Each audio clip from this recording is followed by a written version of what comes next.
M'agradaria dir-vos que aquesta carrera es basa en 3 eixos: l'empresa, l'economia i l'entorn. Coneixerem l'empresa i tot el que afecta, és a dir, farem sociologia, farem psicologia, farem micro, macroeconomia, etc. És a dir, aconseguim una visió molt més global, amb la qual després el nostre criteri professional doncs, també augmenta. Deixeu-me dir també que ha vingut IKEA, ha vingut Capravo, ha vingut Mercadona, Tous, vull dir, realment, en aquest aspecte Escodi és un punt fort. Sí que és veritat que tenim molta oferta de pràctiques.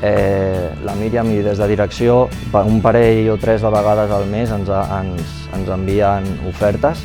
Qui vulgui treballar o vulgui fer pràctiques i tenir experiència en el món laboral és realment perquè vol, no perquè no pugui. Estic orgullós i em queden 2 anys més. Ja està.